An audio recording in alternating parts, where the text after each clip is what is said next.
Hello.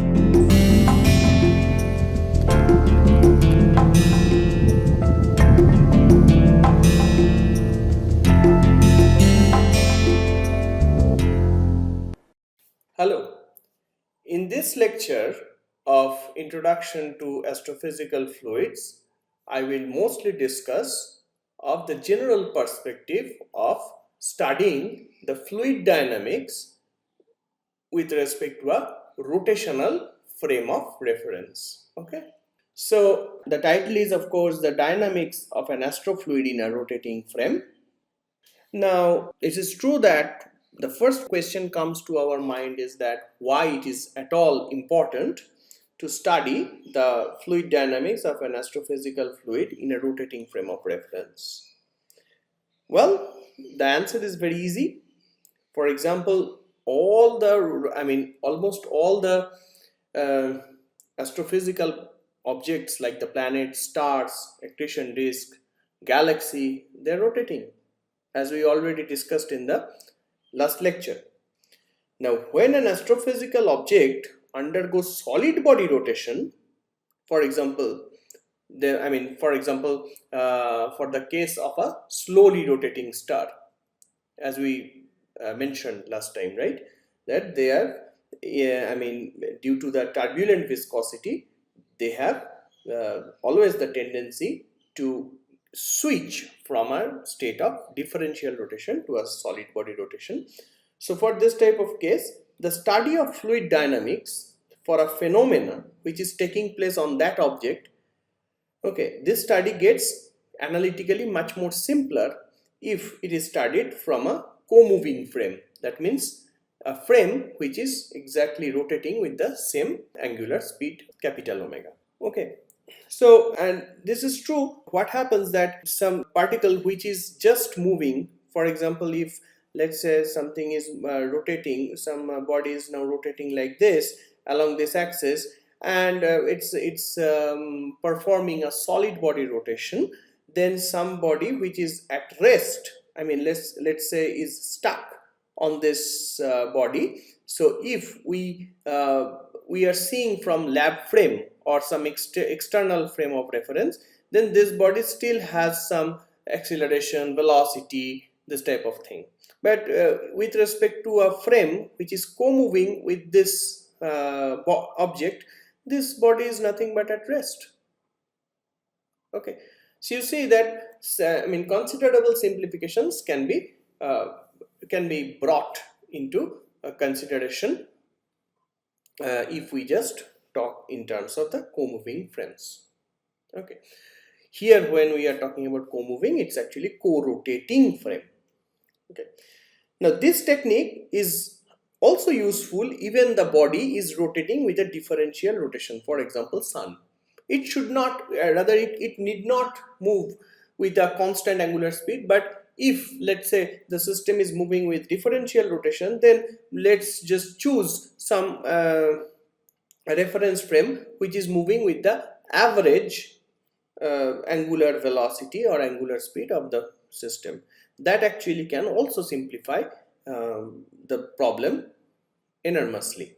Okay, now for our study, which we will discuss mostly in the next lecture, we will consider the assumption of incompressible fluid and ideal fluid. Why these two assumptions? So incompressibility assumption should come because we want to get rid of rho and the thermodynamics part. Okay, so even if you have a barotropic closure type of thing, you are still thinking of the thermodynamics. So here we are very simplistic, and of course if you want to do something more general, you are encouraged to do that, but for the scope of this course we are just using this simplest case. Okay, incompressible. And why ideal fluid? Because first of all, this is a very reasonable approximation for an astrofluid, and because the viscous effects are in most of the cases they are negligible. Even in case of the slowly moving stars, where you can actually use this where you can use the concept of this solid body rotation, you know that this is the effective viscosity which causes the solid body rotation is not the viscosity which is considered in the Navier-Stokes equation. It's not the molecular viscosity, but it is the turbulent viscosity. Although I have not introduced the concept, but I will introduce that. But as an information, you know this from the previous lecture, I mean from the last lecture. Okay. So these two will, will be used. These two assumptions will be used for our study. Okay.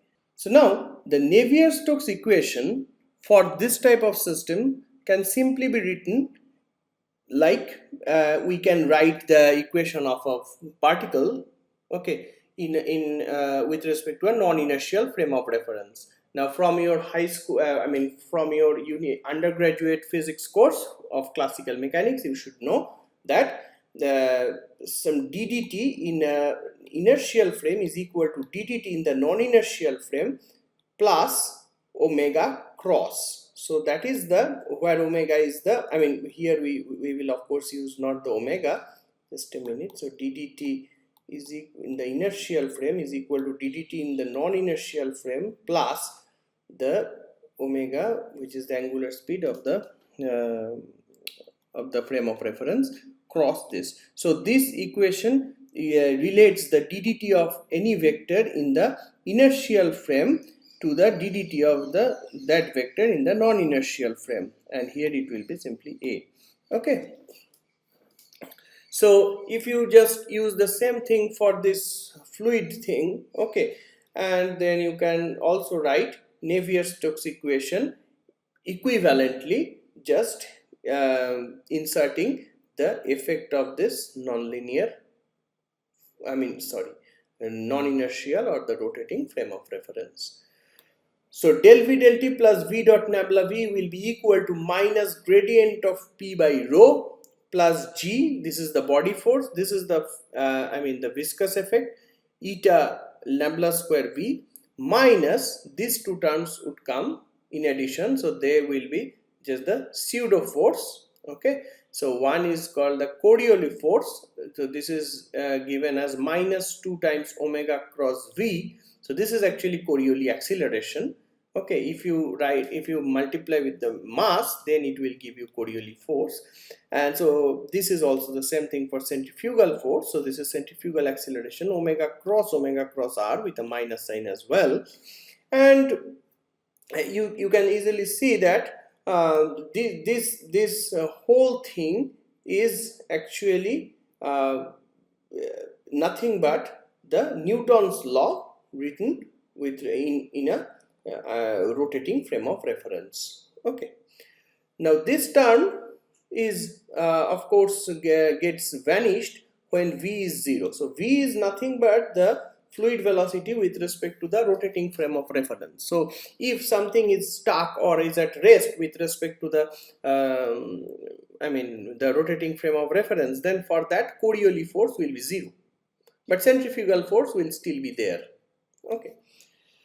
Now how to further simplify this type of thing? So one very simple and but very useful mathematical identity is that you can write minus omega cross r is equal to half of gradient capital omega cross r mod square. So you can write this thing as a gradient of something. Okay.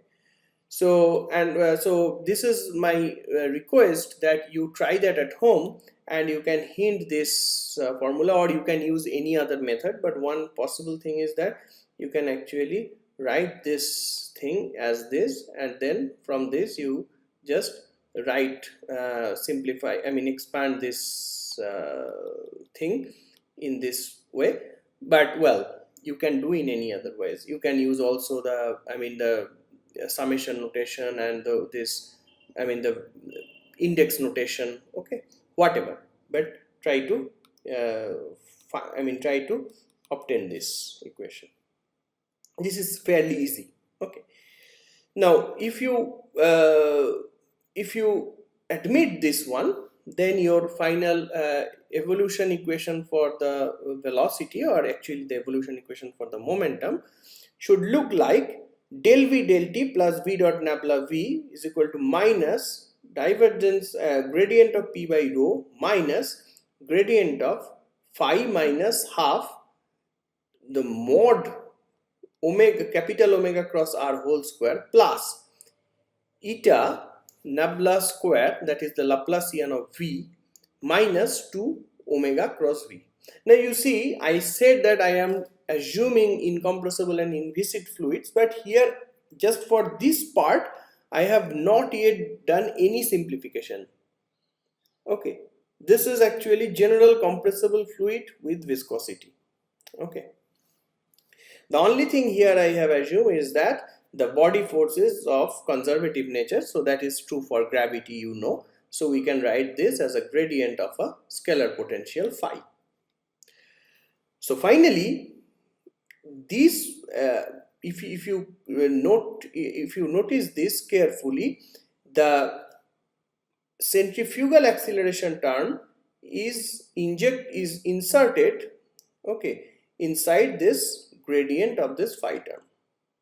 Okay, so now you have a gradient of phi minus half capital omega cross r mod square.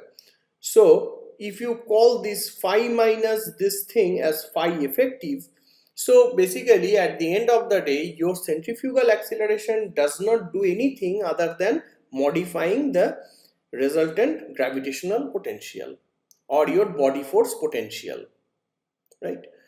So if I just say that I am in such a system where the gravitational potential is much larger than this part, then already the centrifugal acceleration is neglected. Okay, then so that's exactly what I said. And then one should not really worry about the centrifugal acceleration, and that's exactly the case for Earth's rotation, where this modification due to this rotation is fairly negligible because the rotation is fairly slow. Okay, now for Coriolis force this is no longer true.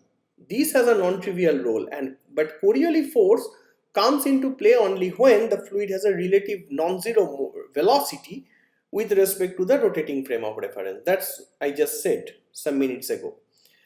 So in order to understand whether the Coriolis force plays a significant role in the motion or not, we have to compare this term in front of or with this nonlinear advection term, advective term v dot nabla v.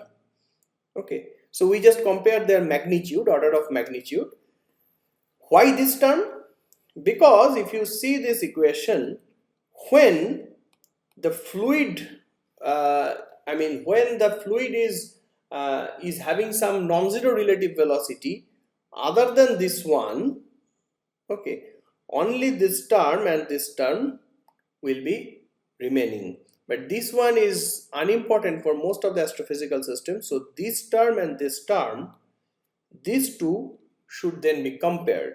This term is also the same case, but this is also once again, so del v del t is something which is which can be vanishing even for a steady flow, even when v is non-vanishing. Okay, but these two, okay, actually sustain, these two actually remains non-zero when there is a non-zero v.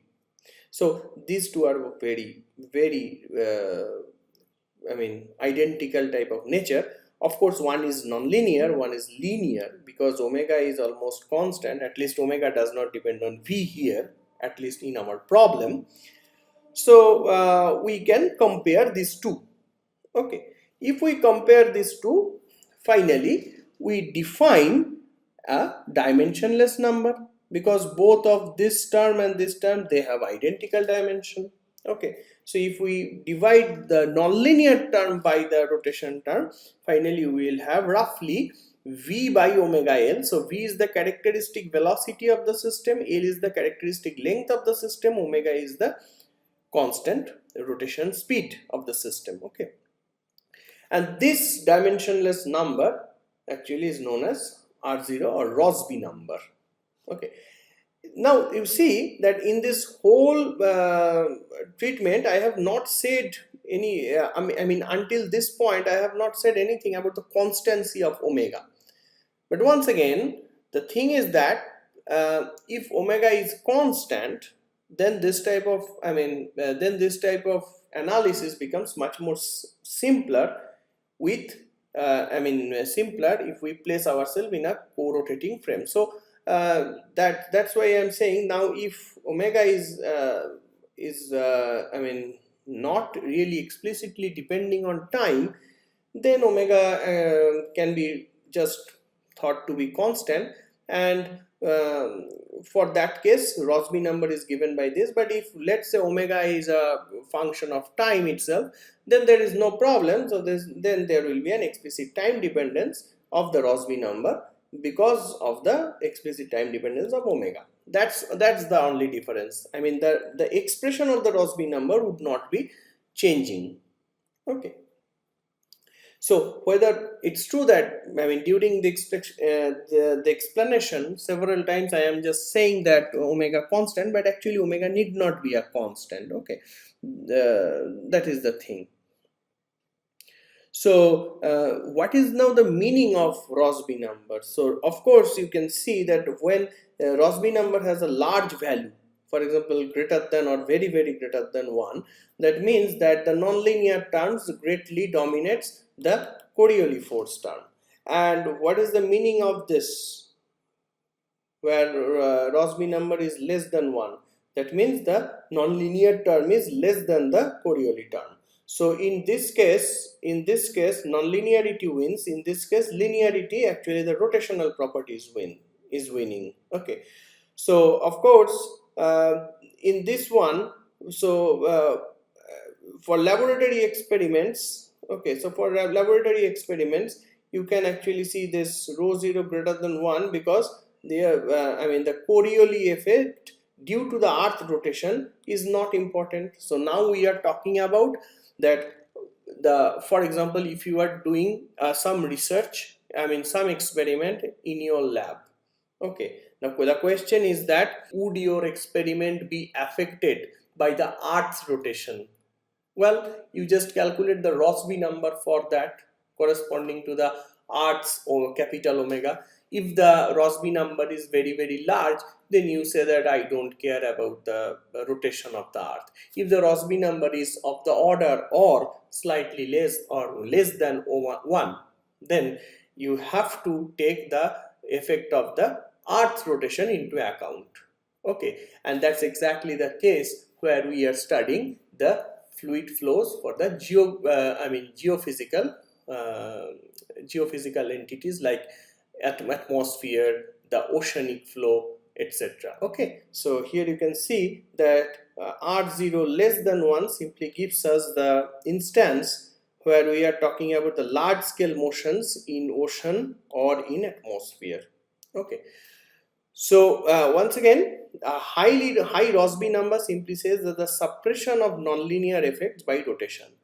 This piece of information is specifically important for the people who are interested in studying turbulence, fluid turbulence. I have not yet introduced, but just for your information, fluid turbulence under some effect of rotation. So let's say you have a container containing some fluid and you rotate the system. So if the rotation is very fast, if the rotation is very slow, how does the turbulence will be affected? So V dot nabla V is somehow a measure of the strength of the turbulence, because this is the non-linearity part, and you know that from maybe your previous knowledges that turbulence is nothing but a measure of the non-linearity, strength of non-linearity. Okay, of course there we talk about another dimensionless number called Reynolds number. Here we are talking about of the Rossby number. Okay, so in the next discussion we will discuss some important properties or theorems and their eventual modifications in case of the rotating frame of reference. There will be actually the first one will be the modification of the Kelvin's vorticity theorem, and depending on that, secondly, I will discuss a very important theorem. It's called the Taylor-Proudman theorem, which is very interesting for both our laboratory experiment and for large scale geophysical and astrophysical flows. Okay, thank you.